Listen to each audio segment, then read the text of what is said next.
It's Monday, November 26, 2012, and let's talk about what happened the rest of this weekend in the last day and a half or so on xdadevelopers.com.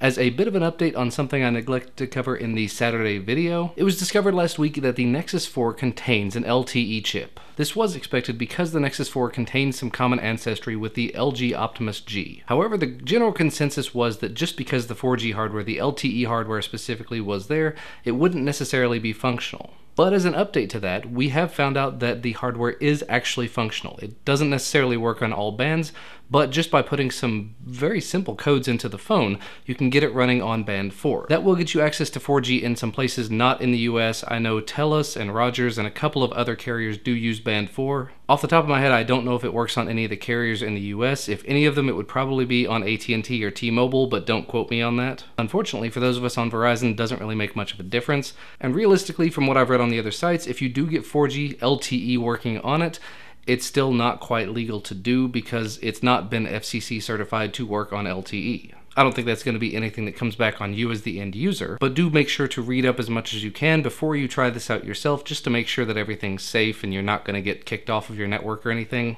And according to the original article on the XDA site, even if the 4G does work, it's not really necessarily going to be full 4G LTE because the rest of the hardware that needs to be there isn't exactly there. The antenna and the power amplifiers and everything are not present on the device, so it might not be 100% compatible with all the bands anyway. Anyway, moving on to update and ROM news, which is actually going to be the grand majority of the rest of the video. For a little while there, the CM10 updates sort of slacked off. We didn't see many unofficial ports showing up, at least not showing up on the front page of the site. But we have seen more and more showing up lately, especially now that CM10 is final being in big quotes there. And in that vein, XDA recognized developer Arco68 has started working on his very own version, and has put out an unofficial alpha of CM10 for the Samsung Galaxy W, that is the i8150. Now even though they do call it an alpha, the grand majority of things seems to be working in terms of everyday usage stuff. If you're doing Wi-Fi tethering, or if you really want that V-Sync for the buttery smooth look and feel, then you might not want to jump on this one, but other than that, just take a look at the forum and see if everything looks kosher to you, and if it does, go for it. And speaking of unofficial CM10 ports, we saw another one show up this week. This one, however, was specifically targeted at the developer edition of the Motorola Droid Razr HD. This should also be considered an alpha build, so it's not going to be 100%, but from looking at the forum thread, if I did not misread something there, looks like Bluetooth and camera are the biggest things that are not working.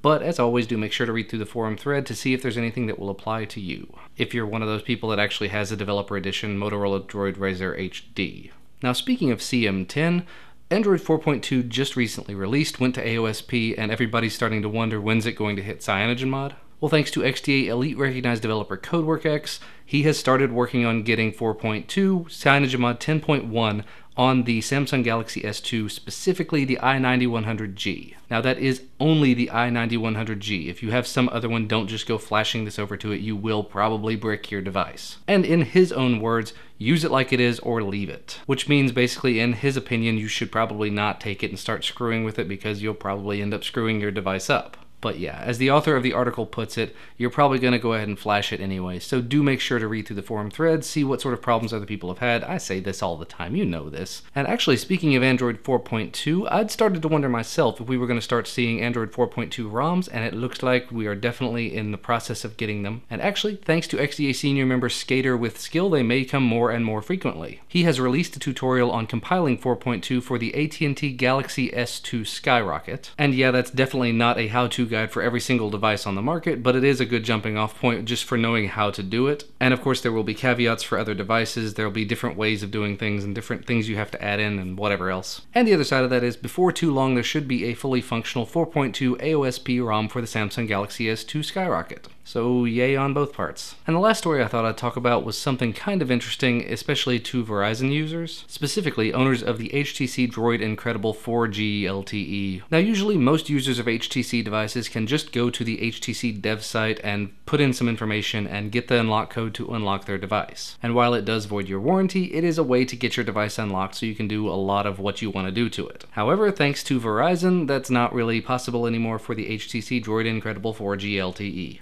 However, thanks to XDA forum member Jose51197, there is a tutorial out there for how to unlock the bootloader on this. And it's not just thanks to him, there were about a half dozen other people. Do check out the portal post to see the names of all of those people and what they contributed. And there are two ways to unlock the bootloader now. There's the automated scripted way, and then there's the down and dirty get your hands into the script kind of way. So if you do have the HTC Droid Incredible 4G LTE and you want to unlock the bootloader, now you should be able to again. As always, with just about every story I talk about, go read the forum thread for more details, caveats, and whatever else. But that's going to be about all for me for today. As always, thank you so much for watching, and I will see you on Friday.